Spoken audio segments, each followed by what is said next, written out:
Hello everyone, welcome back to my channel Khandelkar academy. My name is Vikram Khandelkar. इस lecture में स्वागत है आपका। इस लेक्चर में हम उच्च न्यायालय के क्षेत्र अधिकार व उनकी शक्तियों को डिस्कस करने वाले हैं। इसके प्रीवियस वीडियो में हमने उच्च न्यायालय यानी हाई कोर्ट डिस्कस कर लिए हैं। लूसेंट की बुक हम डिस्कस कर रहे हैं। तो हमारे प्रीवियस वीडियो को देखने के लिए हमारे चैनल में हमने प्लेलिस्ट बना दी है। हमारे चैनल की प्लेलिस्ट को विजिट करें और उसमें जाके देख सकते हैं हमने क्या क्या पढ़ाया है। तो उसमें लाइन से पूरे लूसेंट के यानी इंडियन पॉलिटी डिस्कस कर लिए। तो आप वहां पर जाके लूसेंट की बुक के जो संविधान दिया हुआ है उसको देख सकते हैं। तो आइए शुरू करते हैं, ज्यादा देरी ना करते हुए। उच्च न्यायालय हमने डिस्कस कर लिए, अब आगे का डिस्कस करेंगे। उस टाइम जब प्रीवियस वीडियो में लेक्चर हो गया था लंबा।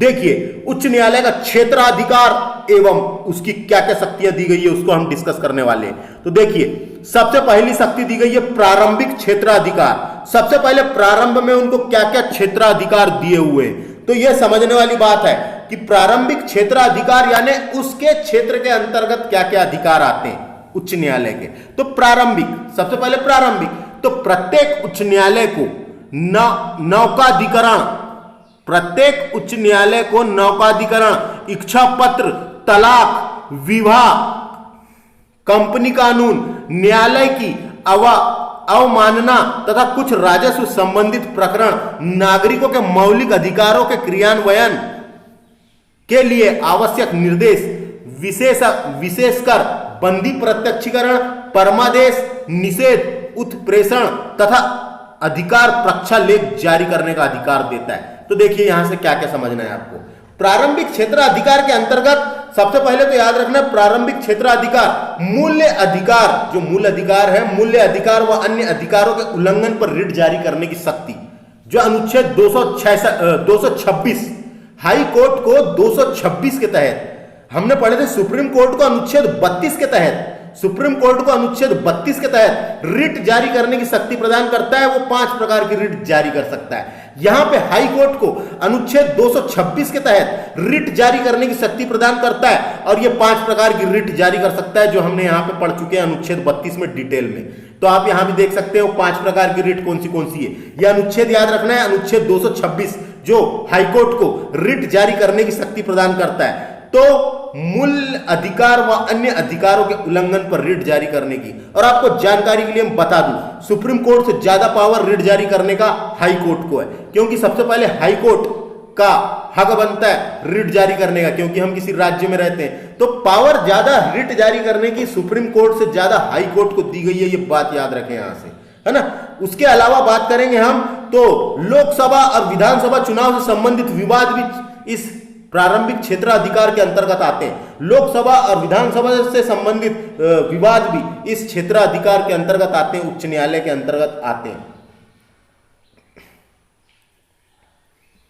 तो यहां पे समझ में आ गया होगा क्या क्या अधिकार इसको दिए गए हैं, है ना। तो तलाक हो गया, विवाह वाले, न्याय की आवागमन, राजस्व संबंधित, ये सब इसको सौंपे गए हैं। ये सब क्षेत्र अधिकार प्रारंभिक क्षेत्र अधिकार के अंतर्गत आते हैं। और ये रिट जारी करने की शक्ति, तो ये आपको याद रखना है, इसके क्षेत्राधिकार क्या है। अब आगे डिस्कस करते हैं दूसरा, अपीली क्षेत्राधिकार। अपीली क्षेत्राधिकार नाम से पता चल रहा है कि यहां पे अपील कर सकते हैं, अपील कर सकते हैं।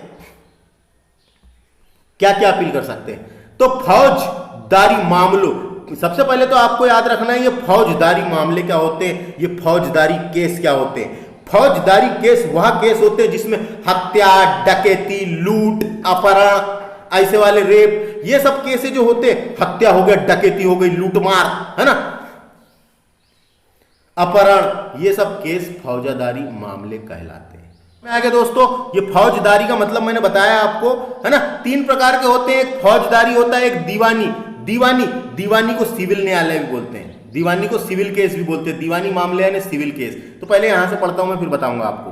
तो फौजदारी मामले में अगर सत्र न्यायालय ने मृत्युदंड दे दिया हो, फौजदारी मामले में, फौजदारी केसेस मैंने बता दिया कौन से थे, उसमें अगर सत्र न्यायालय ने मृत्युदंड दिया हो तो उच्च न्यायालय में उसके विरुद्ध अपील हो सकती है। तो उच्च न्यायालय में उसके विरुद्ध अपील हो सकती है। तो अपील क्षेत्राधिकार के बारे में बताया गया कि आपको अगर कोई जिला न्यायालय, सत्र न्यायालय का मतलब जिला न्यायालय भी होता है, जिला न्यायालय में अगर आपको मृत्युदंड दे दिया गया है तो उसकी आप अपील जो है उच्च न्यायालय में कर सकते हैं, ये बात है।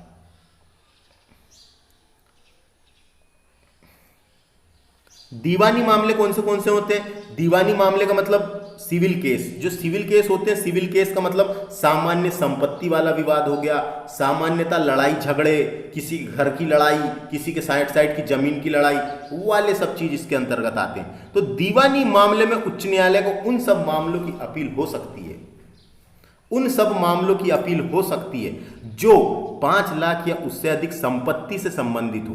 मैंने बताया था संपत्ति इसके अंतर्गत आ जाती है सिविल केस के अंतर्गत। तो संपत्ति से संबंधित हो, 5 लाख या उससे अधिक से संपत्ति की संबंधित हो, तो उसके लिए आप अपील कर सकते हैं हाई कोर्ट में, ये बताया गया है यहां पे। बस तीसरा देखो, उच्च न्यायालय।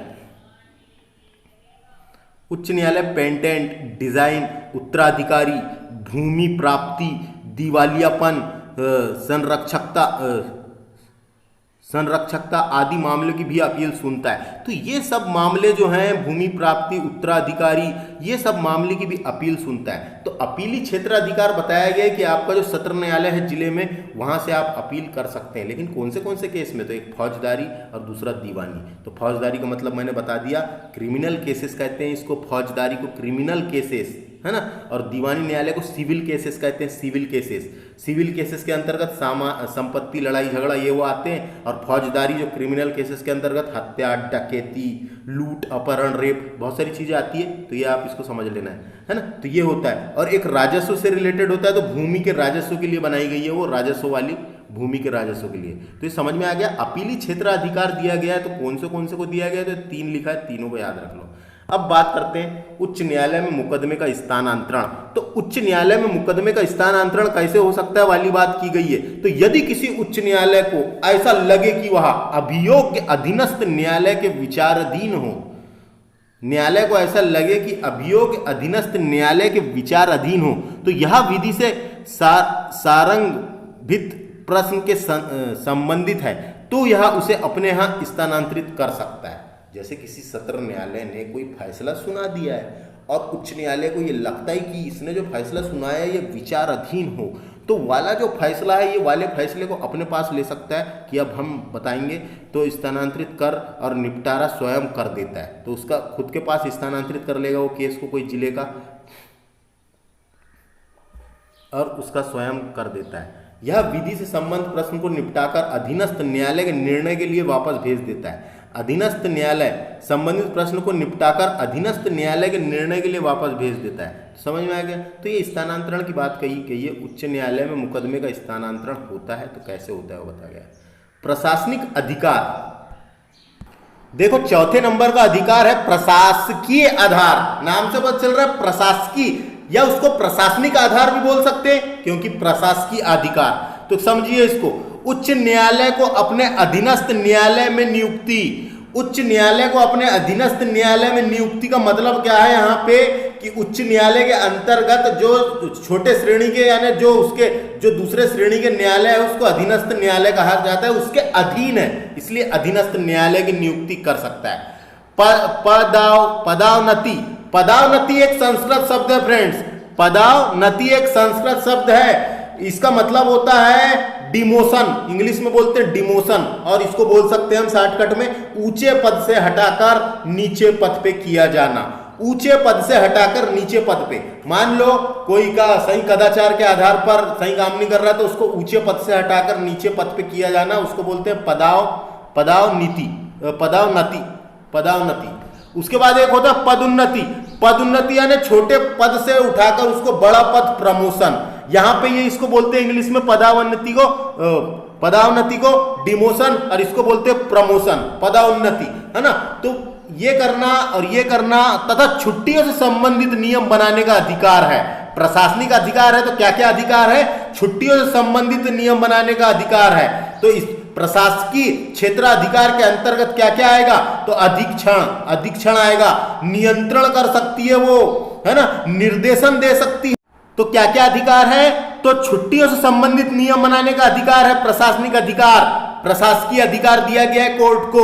तो इसके अंतर्गत क्या आएगा फ्रेंड्स? प्रशासनिक अधिकार के अंतर्गत आ जाएगा अधीक्षण, नियंत्रण कर सकती है वो, निर्देशन, वाद अंतरण, नियम बना सकती है, चयन परीक्षा, चयन कर सकती है वो, है ना, वैकेंसी निकाल सकती है खुद का। आप जानते होंगे कोर्ट की जब वैकेंसी निकलती है तो कोर्ट खुद ही निकालता है, दूसरे थोड़ी निकालते हैं, कोर्ट खुद निकालता है और खुद की वैकेंसी लेता है। सेवा शर्तें, वेतन भत्ते और पेंशन ये अपने हिसाब से लागू करती है। तो ये समझ में आ गया। तो ये था प्रशासकीय अधिकार। तो हमने देखिए इसके अलावा भी कुछ अधिकार है, लेकिन हम आगे पढ़ेंगे। एक नोट लिख रखा है, उच्च न्यायालय राज्य में अपील का सर्वोच्च न्यायालय नहीं है, बोला गया है यहाँ पे। उच्च न्यायालय जो है राज्य में अपील का सर्वोच्च न्यायालय नहीं है। इसके ऊपर भी एक न्यायालय है सर्वोच्च न्यायालय, वहां भी अपील की जा सकती है।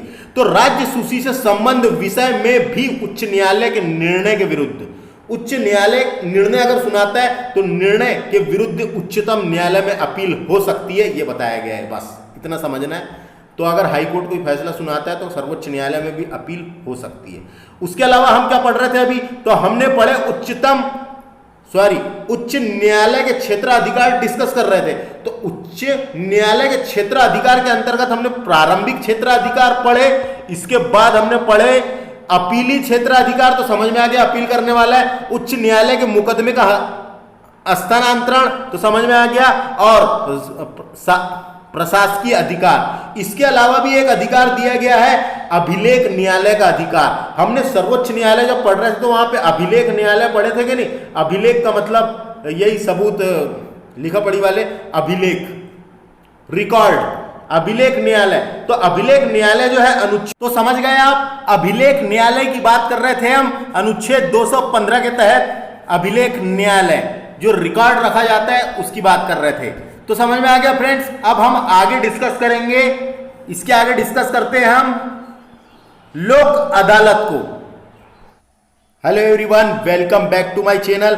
हम लोग इसी लेक्चर में महत्वपूर्ण अधिकारियों का मानसिक वेतन, प्रति माह उनको कितना वेतन दिया जाता है, उनकी क्या सैलरी है, क्योंकि पुरानी सैलरी बढ़ चुकी है, नई सैलरी बनी है, तो नई सैलरी के हिसाब से हम डिस्कस करेंगे। क्वेश्चन अब बन सकते हैं। तो देखिए शुरू करते हैं फ्रेंड्स। तो सबसे पहले बात करते हैं हम भारत के राष्ट्रपति की। तो भारत का राष्ट्रपति का पद देश का सर्वोच्च पद है, आप तो जानते हैं। इन्हें भारत का प्रथम नागरिक कहा जाता है। और भारत के राष्ट्रपति की सैलरी पहले 1,50,000 थी। 2017 में इसे बढ़ाकर 5 लाख रुपए कर दिया गया है। पहले कितनी थी? 1,50,000 थी। आपको पुरानी बुकों में मिलेगा। पहले कितनी थी? 1,50,000। वर्तमान में जो है राष्ट्रपति की सैलरी, राष्ट्रपति का वेतन 5 लाख रुपए है। आप याद रखना है, राष्ट्रपति का वेतन कितना है? 5 लाख रुपए है। अब बात करते हैं उपराष्ट्रपति की। तो राज्यसभा का सभापति होता है उपराष्ट्रपति, और सभापति के रूप में उपराष्ट्रपति का वेतन 4 लाख रुपए कर दिया गया है। उपराष्ट्रपति का वेतन 4 लाख रुपए कर दिया गया है। इसका पुराना वेतन 1,10,000 था। 1,10,000 रुपए इसको दिए जाते थे। अब बात करते हैं आगे। लोकसभा का जो अध्यक्ष होता है, लोकसभा का अध्यक्ष को उपराष्ट्रपति के बराबर ही पेमेंट मिलती है। इसका मतलब 4 लाख रुपए इनको भी दिए जाते हैं। और इसका भी पुराना वेतन 1,10,000 था। तो समझ में आ गया, उपराष्ट्रपति को 4 लाख और लोकसभा का जो अध्यक्ष है उसको भी 4 लाख रुपए दिए जाते हैं। अब बात करेंगे राज्यों के राज्यपाल की। तो राज्यपाल राज्य का प्रमुख होता है, राज्य का प्रथम नागरिक कह सकते हैं आप राज्यपाल को। तो राज्यपाल का जो वेतन है पहले 1,10,000 रुपए था। पहले 1,10,000 रुपए थे, लेकिन इसके वेतन को भी बढ़ा के 3,50,000 रुपए कर दिया गया। इतना वेतन लेते हैं हर माह, सोच लो अब आप, है ना। तो राज्यपाल का वेतन कितना है? 3,50,000। याद रखना है दोस्तों, वेतन से क्वेश्चन पूछे जा सकते हैं। राज्यपाल का वेतन 3,50,000 रुपए है, जबकि पहले इनको 1,10,000 रुपए मिलता था। अब बात करेंगे हम सर्वोच्च न्यायालय का मुख्य न्यायाधीश की। सर्वोच्च न्यायालय में एक मुख्य न्यायाधीश होता है कि नहीं? आपने पढ़े होंगे 33+1। ये जो 1 है ये मेन वाला है, मुख्य न्यायाधीश है। तो सर्वोच्च न्यायालय के मुख्य न्यायाधीश का वेतन 2,80,000 रुपए है। 2,80,000 रुपए है, जबकि पहले इसका वेतन 1 लाख रुपए प्रति माह था, जबकि वर्तमान में 2,80,000 है। पहले कितना था? 1 लाख रुपए प्रति माह। अब बात करेंगे हम सर्वोच्च न्यायालय के अन्य न्यायाधीशों के वेतन। अन्य न्यायाधीश का मतलब 33+1 है, तो एक मेन है, बाकी अन्य है ना। तो अन्य की बात करेंगे तो सर्वोच्च न्यायालय के अन्य न्यायाधीशों का वेतन 2,50,000 रुपए कर दिया गया है। इनको पहले 90,000 रुपए दिया जाता था। उनको दिया जाता था 1 लाख मुख्य न्यायाधीश को, और इनको 90, लेकिन वर्तमान में 2,50,000 रुपए कर दिया गया। याद रखना है, अन्य न्यायाधीशों का वेतन 2,50,000। अब बात करेंगे हम उच्च न्यायालय। उच्च न्यायालय के मुख्य न्यायाधीश का वेतन यानी हाई कोर्ट के जज का वेतन 2,50,000, इनको पहले 90,000 रुपए दिया जाता था। तो 2,50,000 जो अन्य न्यायाधीश को जितना मिलता है उतना ही उच्च न्यायालय के मुख्य न्यायाधीश यानी जो मेन मुख्य चीफ जस्टिस ऑफ यानी राज्य का जो मुख्य न्यायाधीश है उनको 2,50,000 रुपए दिया जाता है। अब उच्च न्यायालय के अन्य न्यायाधीश का वेतन, तो उच्च न्यायालय में भी अन्य न्यायाधीश होते हैं, एक तो मेन होगा मुख्य न्यायाधीश, दूसरे अन्य, तो उनको 2,25,000 दिया जा रहा है। 2,25,000 और जबकि उच्च न्यायालय के अन्य न्यायाधीशों को वेतन पहले 80,000 दिया जाता था और मेन वाले को कितना दिया जाता था 90,000, तो इनको 80 दिया जाता था, तो इनका कितना हुआ 2,25,000 रुपए मासिक वेतन दिया जाता है। और ये सब वेतन जो है ये भारत की संचित निधि से दिए जाते हैं, याद रखना है, पूछा जा सकता है। राष्ट्रपति उपराष्ट्रपति इन सब का वेतन कहां से दिया जाता है? भारत की संचित निधि से दिया जाता है। तो 2,25,000 समझ में आ गया। उच्च न्यायालय के अन्य न्यायाधीशों का वेतन 2,25,000 है वर्तमान में। नियंत्रक एवं महालेखा परीक्षक जो होता है केग, जिसको बोलते हैं हम keg, controller and auditor general of India, इसका वेतन नियंत्रक एवं महालेखा परीक्षक का वेतन भी 2,50,000 रुपए कर दिया गया है। 2,50,000 रुपए कर दिया गया है। इसको उच्च न्यायालय के मुख्य न्यायाधीश के समान ही वेतन मिलता है, यानी सर्वोच्च न्यायालय के अन्य न्यायाधीश के समान ही वेतन मिलता है। इसीलिए आप देख सकते हैं 2,50,000 2,50,000। और इसको भी पहले 90,000 रुपए मासिक पेंशन दिया जाता था, है ना। तो पहले 90 था, अब ये इसके बराबर मिलता है, अन्य न्यायाधीश के बराबर, इसलिए 2,50,000 है। मुख्य चुनाव आयुक्त। चुनाव आयुक्त निर्वाचन आयुक्त में हमने पढ़े, निर्वाचन आयोग में मेन चुनाव आयुक्त होता है, एक मुख्य चुनाव आयुक्त होगा और अन्य चुनाव आयुक्त होंगे। तो जो मुख्य वाला है, मुख्य चुनाव आयुक्त को 2,50,000 रुपए यानी कि सर्वोच्च न्यायालय के अन्य न्यायाधीशों के समान ही वेतन मिलता है। तो इसका वेतन भी पहले 90,000 था, इसका वेतन भी पहले, इनका भी 90 ही था, तो इनका भी वेतन पहले 90,000 था, वर्तमान में 2,50,000 रुपए दिया जाता है। अब बात करेंगे महान्यायवादी की। तो महान्यायवादी जो है वो भारत का सबसे बड़ा कानूनी अधिकारी है, विधि अधिकारी होता है, हमने पढ़े। तो महान्यायवादी की बात करेंगे तो महान्यायवादी को भी सर्वोच्च न्यायालय के अन्य न्यायाधीशों के समान ही वेतन मिलता है। इसका मतलब 2,50,000 रुपए, पहले इसका भी 90,000 था, पहले इनका भी 90,000 था। तो इतने वेतन परीक्षा में आ सकते हैं। तो राष्ट्रपति का पूछा जाएगा तो 5 लाख है वर्तमान में, 2017 में के बाद बढ़ा है, पहले कम था, पहले मैंने बताया था कितना था, 1,50,000। उपराष्ट्रपति का वेतन 4 लाख हो गया है, लोकसभा का अध्यक्ष का वेतन भी 4 लाख, और राज्यपाल का 3,50,000, सर्वोच्च न्यायालय के मुख्य न्यायाधीश का 2,80,000 और अन्य का 2,50,000। उसके बाद यहां से देखिए 2,50,000 ही 50 है, तो आप याद रख सकते हैं, कोई दिक्कत नहीं है। तो ये भी लेक्चर देखना जरूरी था, क्योंकि वेतन कहां से दिए जाते हैं? भारत की संचित निधि के से दिए जाते हैं। अब आगे हम वापस चलते हैं अपने टॉपिक में। ये टॉपिक भी डिस्कस करना जरूरी था, इसलिए मैंने यहीं पे इसको इंक्लूड कर दिया हूं। अब हम बात करते हैं लोक अदालत की। इंपॉर्टेंट है, लोक अदालत के बारे में भी जानना जरूरी है। तो लोक अदालत को इंग्लिश में पब्लिक, लोक का मतलब पब्लिक, अदालत का मतलब कोर्ट, पब्लिक कोर्ट भी कहा जाता है फ्रेंड्स, यानी लोगों की अदालत। लोक का अर्थ होता है जनता की अदालत या न्यायालय, जनता की अदालत या न्यायालय, जहां ये जो है ये व्यवस्था गांधीवादी दर्शन पर आधारित है, ये भी याद रख सकते हैं। तो लोक अदालत से समझिए सबसे पहले, लोक अदालत लोगों की एक ऐसी अदालत है, लोक अदालत यानी पब्लिक कोर्ट लोगों की एक ऐसी अदालत है जहां पर ऐसे मामले सुलझाए जाते हैं, जहां पर ऐसे मामले सुलझाए जाते हैं जहां दोनों पक्ष राजी हो जाए, जहां दोनों पक्ष राजी हो जाए। इसमें खर्चा भी कम आता है, और यानी दोनों पक्षों के बीच विवाद का समाधान लोक अदालत में कराया जाता है। दोनों पक्षों के बीच विवाद का समाधान लोक अदालत में कराया जाता है। जैसे आप एग्जांपल के लिए पक्ष ए है और ये पक्ष बी है, ये पक्ष ए है और पक्ष बी। तो जैसे पक्ष ए ने कोई भी मुकदमा डाला हो, कोई भी मुकदमा डाला हो, तो इस ये जो है ये लोक अदालत में इसे बिठाकर, दोनों पक्षों को बिठाकर आसानी से सॉल्व किया जाता है। उसे ही लोक अदालत कहा गया, पब्लिक कोर्ट, जो हर जिले में स्थापित की गई है। तो इसके बारे में हम पढ़ेंगे। अब समझ में आ गया लोगों की अदालत का मतलब क्या है। लोगों की एक ऐसी अदालत जहां पर ऐसे मामले की सुलझाए जाते हैं जहां दोनों पक्ष राजी हो जाए, दोनों पक्ष राजी होने को तैयार हो जाए कि हमको अब मामला सुलझाना है, तो ये इसके लिए एक कोर्ट बनाया गया है। तो समझ में आ गया लोक अदालत का मतलब है, लोक का अर्थ होता है जनता की अदालत या न्यायालय।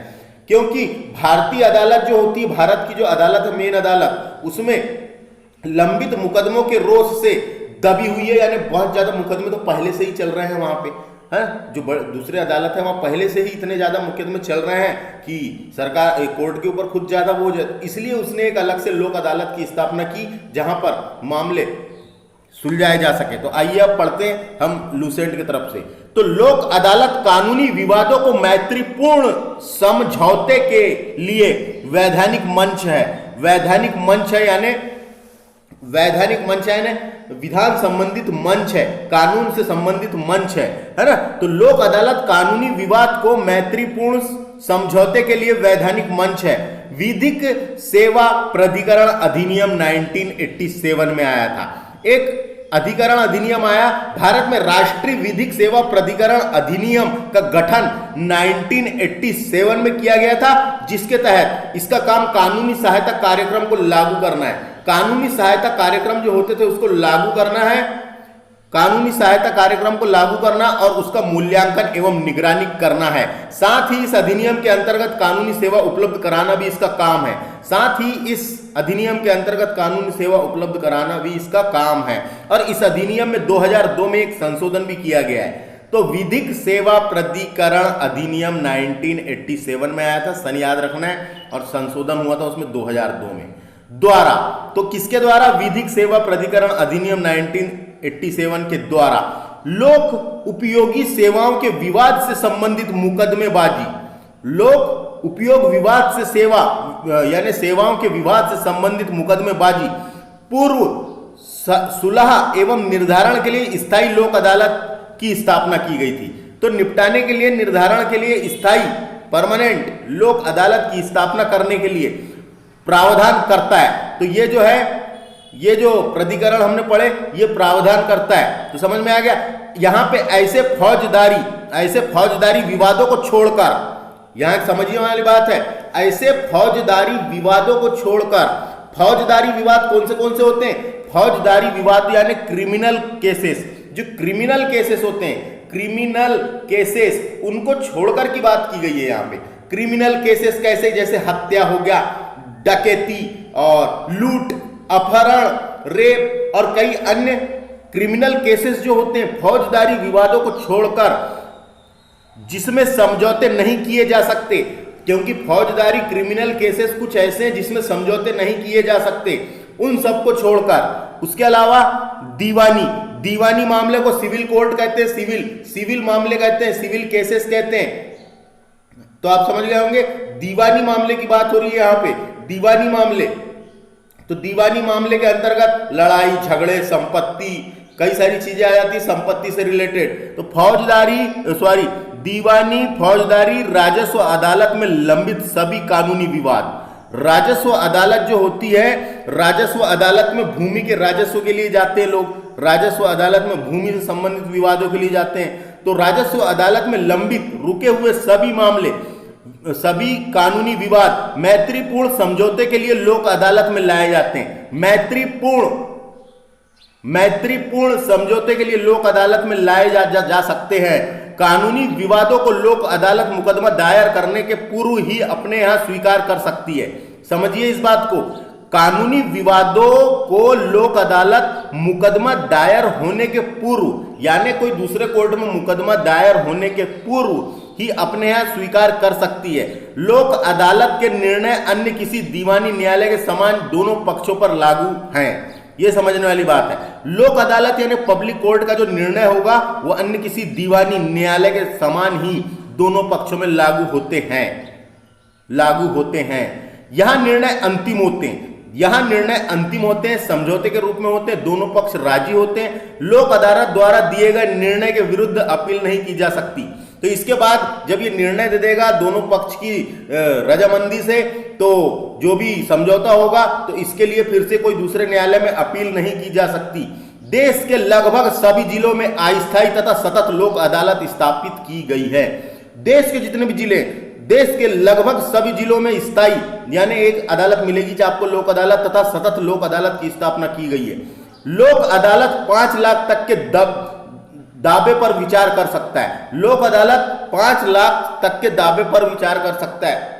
तक के लिखा है तो लोक अदालत जो है 5 लाख तक के यानी 5 लाख तक, उसके ऊपर का नहीं विचार कर सकता है। तो ये समझ में आया, बहुत ही आसान है फ्रेंड। बहुत ही आसान है ना। सबसे पहले भारत में लोक अदालत कब आई? तो गुजरात में आई थी फ्रेंड। भारत में सबसे पहले पहला पब्लिक कोर्ट 1982 में गुजरात में आयोजित किया गया था। विवादों को निपटाने में बहुत सफल रहा था ये। उसके बाद पूरे भारत में लोक अदालत की स्थापना कर दी गई, क्योंकि भारत की जो अदालतें वहां पे कई सारे मुकदमे ऐसे लंबित और कई दिनों से पड़े रहते हैं, जिसका क्योंकि तारीख आएगी फिर जाएंगे तो बहुत लंबी प्रोसेस हो जाती है। तो ये मैत्रीपूर्ण समझौते के लिए एक लोक अदालत की स्थापना की गई थी, जिसमें दोनों पक्ष की रजामंदी और राजी हो जाए तो उस हिसाब से वहां पे फैसला सुनाया जाता है, समझौते हो सकते हैं, है ना। तो उसके बाद एक नोट लिखा है, दिल्ली में पहली लोक अदालत अक्टूबर 1985 में बैठी थी। दिल्ली में पहली लोक अदालत, और मैंने आपको बताया भारत में पहली लोक अदालत की शुरुआत 1982 में गुजरात में आयोजित किया गया था। यह विवादों को निपटाने में बहुत सफल रहा था। उसके बाद आगे की प्रोसेस हुई थी। तो दिल्ली में पहली लोक अदालत अक्टूबर 1985 में बैठी थी तथा इतने एक दिन में दुर्घटना के शिकार लोगों के मुआवजा संबंधित 150 मामले निपटाए गए थे। तो देखो ऐसा हुआ था एक बार 1985 में दिल्ली में पहली लोक अदालत अक्टूबर 1985 को बैठी थी तथा इसमें एक दिन में दुर्घटना के शिकार लोगों के मुआवजे संबंधित 150 मामले निपटाए गए थे। तो उससे समझ में आ गया था कि ये सफल रहा, लोक अदालत बनाना सफल रहा। और उसके बाद जो है भारत में लोक अदालत की स्थापना हो गई। तो लोक अदालत आपको समझ में आ गया होगा, बहुत आसान था। यहाँ से क्वेश्चन एमसीक्यू के रूप में कुछ बन सकते हैं।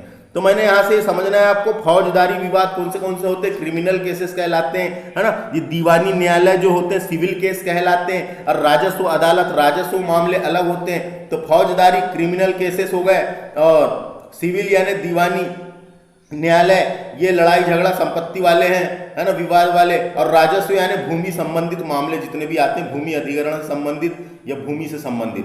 3 प्रकार के यहाँ पे समझने वाली बात है। तो लोक अदालत समझ में आ गया आपको, बहुत आसान है आपको समझना है इससे। लोक अदालत क्या थी, कैसी थी, तो मैंने बता दिया। तो फ्रेंड्स इस लेक्चर में इतना ही, हमने लूसेंट के वाले टॉपिक को डिस्कस कर लिए। अब हम बात करेंगे, हमने उपभोक्ता संरक्षण अधिनियम भी डिस्कस कर लिए हैं और उच्च न्यायालय के क्षेत्राधिकार भी डिस्कस किए। अब यहां से चालू होता है, अब यहां से अगले लेक्चर में हम बात करेंगे, ये लेक्चर लंबा हो गया है, राज्य की कार्यपालिका शक्ति, यानी यहां से चालू होता है भाग 6। भाग 6 शुरू होगा, जिसके बारे में हम नेक्स्ट लेक्चर में पढ़ेंगे। तो हमारे इस चैनल को आप सब्सक्राइब कर लें, जिससे आपको नोटिफिकेशन और जानकारी मिलेगी अगले लेक्चर की। तो थैंक्स फॉर वॉचिंग, नमस्ते। तो फ्रेंड्स हम अब आगे का डिस्कस करते हैं, उपभोक्ता संरक्षण अधिनियम। इसके बारे में भी जानना जरूरी है कि है क्या उपभोक्ता संरक्षण अधिनियम। नाम से पता चल रहा है उपभोक्ता। उपभोक्ता का मतलब होता है दैनिक वस्तुओं का उपयोग करने वाला। दैनिक वस्तुओं का उपयोग करने वाला उपभोक्ता कहलाता है। और यहां पे संरक्षण की बात की गई है, तो संरक्षण का मतलब क्या होता है, सुरक्षा। उपभोक्ता की सुरक्षा के लिए एक अधिनियम बनाया गया, एक कानून बनाया गया, उपभोक्ता संरक्षण अधिनियम। तो इसके बारे में पढ़ेंगे हम, उपभोक्ता यानी कंज्यूमर, उपभोक्ता संरक्षण अधिनियम। उपभोक्ता कौन, दैनिक वस्तुओं का उपयोग करने वाला उपभोक्ता कहलाता है ना। तो यह अधिनियम क्यों लाया गया? तो फ्रेंड्स क्या होता था, विक्रेता बाजार का राजा होता था। पहले जो बेचने वाला होता था वो बाजार का राजा हुआ करता था। वो अपने मनमानी चाहे रेट में बेचना, जिस तरीके से बेचना चाहे मनमाना मूल्य वसूलना करता था। तो इस अधिनियम के बाद उपभोक्ता बाजार का राजा बन गया है। इस अधिनियम के बाद जो उपभोक्ता होता है, यूज करने वाला, दैनिक वस्तुओं का उपयोग करने वाला राजा बन गया है ना। तो क्या है, ये क्यों लाया गया था? जो व्यापारी होते हैं, खरीदार, जो व्यापारियों को उनके शोषण से मुक्त, जो शोषण होता था उनका, कई बार जो शोषण होता था, शोषण से मुक्त करने के लिए यह अधिनियम लाया गया, जिसका नाम था उपभोक्ता संरक्षण अधिनियम।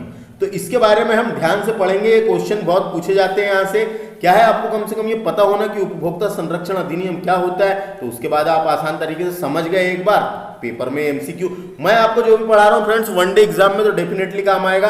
बाकी आप मेंस एग्जाम इसके लिए थोड़ा सा पढ़ना पड़ सकता है। तो उपभोक्ता संरक्षण अधिनियम की हम बात करेंगे। उपभोक्ता संरक्षण अधिनियम वर्ष 1986 में पारित किया गया था। 1986 ये सन याद रख लो, 1986 में पारित किया गया था। इस अधिनियम में 1 से लेके 31 धाराएं हैं। अधिनियम बना तो धारा रहेगी, 1 से लेके 31 धाराएं हैं। इस अधिनियम में वर्ष 1993 और 2003 में संशोधन भी किया जा चुका है। तो 2 बार इस अधिनियम में 1986 में बना, उसके बाद 1993 में एक बार संशोधन किया गया, कुछ सुधार किया गया, और उसके बाद 2003 में संशोधन किए गए हैं। इस अधिनियम का प्रमुख उद्देश्य उपभोक्ता के हितों की रक्षा करना है। जो उपभोक्ता होते हैं यूज करने वाले, उनके हितों की रक्षा। कभी क्वेश्चन पूछा उपभोक्ता संरक्षण अधिनियम का उद्देश्य क्या है, तो उपभोक्ताओं के हितों की रक्षा करना इसका उद्देश्य है। तो ये समझ में आ गया, रक्षा करना इसका उद्देश्य है ना। तो क्या होता है, इस अधिनियम में उपभोक्ता विवादों का निराकरण करने के लिए उपभोक्ता संरक्षण परिषद बनाया गया। तो अब यहां बुक से पढ़ते हैं। देखिए, भारत सरकार ने उपभोक्ताओं के हितों की संरक्षण के लिए उपभोक्ताओं के हितों की संरक्षण के लिए उपभोक्ता संरक्षण अधिनियम 1986 पारित किया गया था। तो सबसे पहले 1986 में यह अधिनियम पारित किया गया था। उपभोक्ताओं की समस्या को निपटाने के लिए जिला स्तर पर एक बना दिए गए, तीन स्तर बनाए गए। जिला स्तर पर जिला फोरम, राज्य स्तर पर राज्य उपभोक्ता विवाद निवारण आयोग, राज्य उपभोक्ता विवाद निवारण आयोग बनाया गया राज्य स्तर पे, जबकि तथा राष्ट्रीय स्तर पर राष्ट्रीय उपभोक्ता विवाद निवारण आयोग का गठन किया गया। समझ में आया? 3 स्तर बनाए गए न्याय के लिए। उपभोक्ता समस्या के निपटाने के लिए जिला स्तर पर जिला फोरम, राज्य स्तर पर राज्य उपभोक्ता विवाद निवारण आयोग, और राष्ट्रीय स्तर पर राष्ट्रीय उपभोक्ता विवाद निवारण आयोग का गठन किया गया। तो समझ में आ गया? बहुत आसान है, मैंने धाराएं बता दिया। जिला फोरम में जो है 20 लाख तक के मामलों की सुनवाई की जाती है। तो जिला फोरम में 20 लाख तक के मामले, राज्य उपभोक्ता विवाद निवारण आयोग में जो राज्य वाला है उसमें 20 लाख से 1 करोड़ तक के मामले, एवं राष्ट्रीय उपभोक्ता विवाद निवारण आयोग 1 करोड़ से अधिक मामलों की सुनवाई करता है। तो समझ में आ गया? बहुत आसान है। इस अधिनियम में सादे कागज पर लिखित के बिना, देखो अगर इसके लिए आपको सुनवाई करना है या कुछ आपत्ति लगाना है, तो इस अधिनियम में सादे कागज पर लिखित में बिना वकील के, सादे कागज पर लिखित में बिना वकील की सहायता से शिकायत दर्ज करवाई जा सकती है। बिना, क्या बताया मैंने आपको, इस अधिनियम में सादे कागज पर लिखित में बिना वकील के, बिना लॉयर के, बिना वकील की सहायता से शिकायत दर्ज कराई जा सकती है। तो समझ में आ गया? बहुत आसान है। उपभोक्ता संरक्षण अधिनियम 1986 में पारित किया गया था। उपभोक्ताओं के हितों की रक्षा। क्वेश्चन पूछा इसका उद्देश्य, तो इसका अगर कभी उद्देश्य पूछा जाता है आपको, इसका कभी उद्देश्य पूछा जाएगा, तो उपभोक्ताओं के हितों की रक्षा करने के लिए, उपभोक्ताओं के अधिकारों का संवर्धन एवं संरक्षण करने के लिए, उपभोक्ताओं की आवश्यक पूर्ति करने के लिए उपभोक्ता संरक्षण परिषद का गठन किया गया था, है ना। तो बहुत आसान है फ्रेंड्स, ये इसको आपको याद रखना है ना। सुनिश्चित व्यवहार नियंत्रण करना भी इसका उद्देश्य है एक प्रकार का। तो यहां से जो क्वेश्चन आएंगे मैंने आपको बता दिया। तो इतना तो आपको समझ में आ गया होगा कि उपभोक्ता संरक्षण अधिनियम क्या है ना। तो उपभोक्ताओं के हितों की रक्षा के लिए मैंने बताया था क्यों लाया गया। बाजार विक्रेता जो होते थे, पहले विक्रेता बाजार का राजा हुआ करता था, लेकिन इस अधिनियम के लाने के बाद व्यापारी एक प्रकार का राजा हो गया, क्योंकि उसके हितों का संरक्षण हो गया। अगर कहीं उसका शोषण या कुछ होता है तो डायरेक्ट यहां इस अधिनियम के माध्यम से वहां अपनी सुनवाई या शिकायत दर्ज करा सकता है कि मेरे साथ अन्याय हुआ है, अपने अन्याय को न्याय में बदल सकता है। तो समझ में आ गया? बहुत आसान है। अब बात करते हैं हम आगे। तो यहां से जैसे भी क्वेश्चन आएंगे ये सन आ सकता है, और मैंने बताया 1993 और 2003 में संशोधन हो गया है। इसमें 1 से लेकर 31 धाराएं हैं। तो इसके बारे में डिटेल में आप किसी और टॉपिक में जो सिलेबस के अकॉर्डिंग आप पढ़ सकते हैं। इस लेक्चर में हम तो लूसेंट डिस्कस कर रहे हैं, तो लूसेंट में लिखा हुआ इसलिए हम इसको डिस्कस कर रहे हैं। बात करेंगे अब केंद्रीय प्रशासनिक अधिकरण की। तो केंद्रीय प्रशासनिक का मतलब होता है एडमिनिस्ट्रेटिव, और अधिकरण का मतलब होता है ट्रिब्यूनल, जिसे इंग्लिश में क्या बोलेंगे? Cat, CAT, cat. तो केंद्रीय प्रशासनिक अधिकरण यानी सेंट्रल एडमिनिस्ट्रेटिव ट्रिब्यूनल, ये क्यों लाया गया था दोस्तों? ये क्यों लाया गया था मैं आपको जानकारी के लिए बता दूं। केंद्रीय, जो केंद्र में जो कर्मचारी काम करते हैं, केंद्रीय कर्मचारी, हर विभाग में कर्मचारी काम कर रहे हैं, चाहे वो रेलवे विभाग हो, चाहे कोई भी विभाग हो, तो केंद्रीय कर्मचारियों की जो सर्विस करने वाले अधिकारी, जो कर्मचारी जो सर्विस करते हैं केंद्र में विभागों में जो कर्मचारी सर्विस करते हैं, तो उनकी हितों के रक्षा के लिए लाया गया था, उनके हितों की रक्षा के लिए। जैसे उनका प्रमोशन नहीं हो पा रहा है, या नहीं प्रमोशन और सीनियरिटी, उनको मकान नहीं मिल पा रहा है, आवास उनको लगता है कि वहां किसी ना किसी रूप में उनके साथ अन्याय हुआ है। देखो, जो काम करने वाले कर्मचारी है केंद्र में जो भी विभाग हो, तो उनको अगर लगता है कि हमको किसी ना किसी रूप में अन्याय हुआ है, हमारे को किसी ना किसी रूप में अन्याय हुआ है, जैसे कि प्रमोशन में, सीनियरिटी में, मकान में, यानी आवास नहीं मिल पा रहा है, क्या बोलते हैं उसको, क्वार्टर नहीं मिल पा रहा है, तो उनको अगर ऐसा लगता है कि हमारे साथ किसी ना किसी रूप में अन्याय हुआ है, किसी ना किसी रूप में अन्याय हुआ है, तो उनके लिए न्याय का एक संस्थान है, ये उनके लिए न्याय का एक संस्थान है। जो कर्मचारी सरकार में या जो विभाग में काम कर रहे हैं, तो उनके लिए न्याय का एक संस्थान बनाया गया है, जिसका नाम है केंद्रीय प्रशासनिक अधिकरण, जिसे केट बोलते हैं, central administrative tribunal. Central administrative tribunal आया समझ में? बहुत आसान है। तो उनके लिए बनाया गया ये कि उनके साथ जो अन्याय हो रहा है, वो अन्याय से बचाया जा सके, उनको वो भी जाके कहीं कंप्लेंट कराया जा सके। वो डायरेक्ट कोर्ट तो जा सकते थे, कोई दिक्कत नहीं है, लेकिन कोर्ट के लिए उनके लिए एक अलग से एक संस्थान बना दिया गया है, जिससे वो वहां अपनी शिकायत दर्ज करवा सकते हैं, है ना। तो ये समझ में आ गया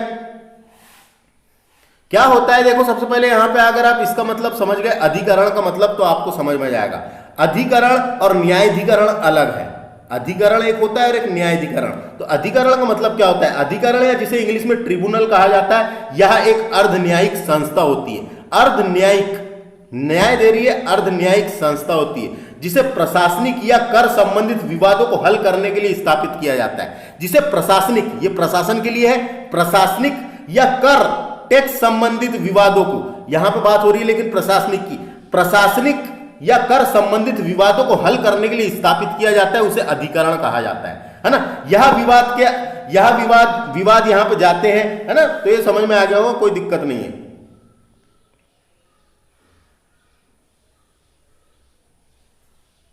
तो हल करने के लिए बनाए जाते हैं। तो प्रशासनिक विवाद जो होते हैं, प्रशासनिक विवाद हल करने के लिए अधिकरण बनाए जाते हैं। ये अर्धन्यायिक संस्था होती है जो विवादों को हल करने के लिए स्थापित की गई है, और यहां से भी विवाद को हल किया जाता है, क्योंकि कोर्ट के ऊपर तो पहले से ही कुछ ज्यादा भार है, इसलिए अलग से ऐसे बनाए जाते हैं। तो समझ में आ गया, बहुत आसान था। तो अब इसको यहां से पढ़ते हैं। केंद्रीय प्रशासनिक अधिकरण का मतलब आप समझ जाइए, ये क्या है। तो जो कर्मचारी केंद्र में कर्मचारी सर्विस करते हैं, उनके हितों की रक्षा के लिए बनाया गया है, यानी उनके साथ कुछ अन्याय तो नहीं हो रहा है। अगर अन्याय हो रहा है तो वो इसके पास जा सकते हैं और अपनी कंप्लेंट दर्ज करा सकते हैं कि ये कारण है, हमको चाहिए सूचना, क्यों ऐसा नहीं होगा मेरे साथ।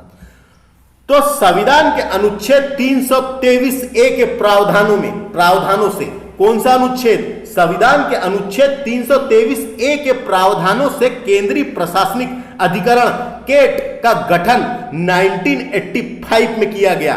1985 प्रशासनिक अधिकरण अधिनियम 1985 के तहत किया गया था। 1985 के तहत किया गया था। तो मैंने बताया एक अधिनियम बनाया गया है जिसका नाम है प्रशासनिक अधिकरण अधिनियम 1985 के तहत केट का गठन किया गया, है ना। तो एक केट केंद्रीय प्रशासनिक अधिकरण का गठन किया गया था। अधिनियम आया था 1985 में, और 85 में ही अधिनियम के तहत गठन किया गया था। उस समय भारत के प्रधानमंत्री राजीव गांधी थे। तो आप जानते होंगे 1984 में 31 अक्टूबर को इंदिरा गांधी की मृत्यु हो गई थी। उसके बाद राजीव गांधी प्रधानमंत्री बने थे। तो 85 में जब ये लाया गया था, उस टाइम पे प्रधानमंत्री राजीव गांधी थे। तो केट का अध्यक्ष जो होता है, वो केट का अध्यक्ष जो होता है उच्च न्यायालय के वर्तमान यानी हाई कोर्ट के वर्तमान तथा सेवानिवृत्त यानी रिटायर्ड न्यायाधीश होते हैं। या वर्तमान में जो है उसको बना सकते हैं, या जो रिटायर हो गए हैं उनको बना सकते हैं। तो केट का अध्यक्ष कौन होता है, कभी पूछा गया। तो अध्यक्ष उच्च न्यायालय का सेवानिवृत्त न्यायाधीश होता है। अध्यक्ष के अलावा इसमें अध्यक्ष जो है उसके अलावा इसमें 16 उपाध्यक्ष एवं 49 सदस्य होते हैं। अध्यक्ष के अलावा इसमें 16 उपाध्यक्ष और 49 सदस्य होते हैं। ये सदस्य न्यायिक एवं प्रशासनिक दोनों क्षेत्रों से लिए जाते हैं। जो ये सदस्य जो हैं न्यायिक, जिनको न्याय का ज्ञान हो, और प्रशासनिक यानी जो प्रशासन कर रहे हो, दोनों क्षेत्रों से लिए जाते हैं। इतनी सी बात बताई गई है बस यहाँ पे।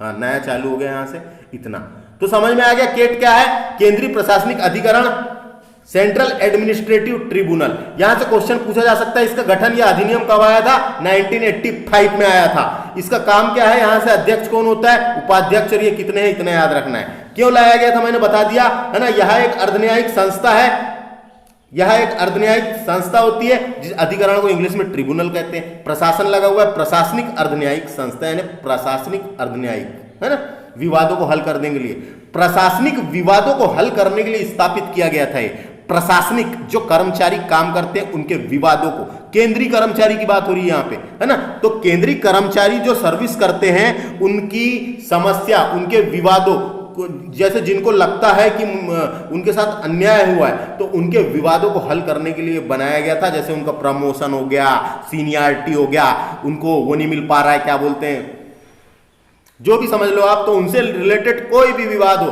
उसके लिए बनाया गया था ये। तो बस इतना यहां से याद रखो, ये न्याय का एक प्रकार का संगठन है कर्मचारियों के लिए। तो केंद्रीय प्रशासनिक अधिकरण, जिसे इंग्लिश में क्या बोलते हैं? Central administrative tribunal. तो इस लेक्चर में इतना ही फ्रेंड्स, इस लेक्चर में इतने डिस्कस करते हैं हम। इसके बाद देखिए यहां से नया चालू करेंगे हम, राज्य की कार्यपालिका शक्ति। यहां से शुरू होगा संविधान का भाग 6। भाग 5 तक के हमने पढ़ लिए। आखिरी वाला भाग था 151, अनुच्छेद 151, जिसमें महान्यायवादी से रिलेटेड था। उसके बाद यहां से राज्य शुरू होता है, राज्य। तो इसको हम अगले लेक्चर में पढ़ेंगे, राज्य की कार्यपालिका शक्ति के बारे में। तो हमारे इस चैनल को कर ले सब्सक्राइब। इसके बाद का वीडियो आएगा तो आपको मिलेंगे नोटिफिकेशन। तो थैंक्स फॉर वॉचिंग, नमस्ते।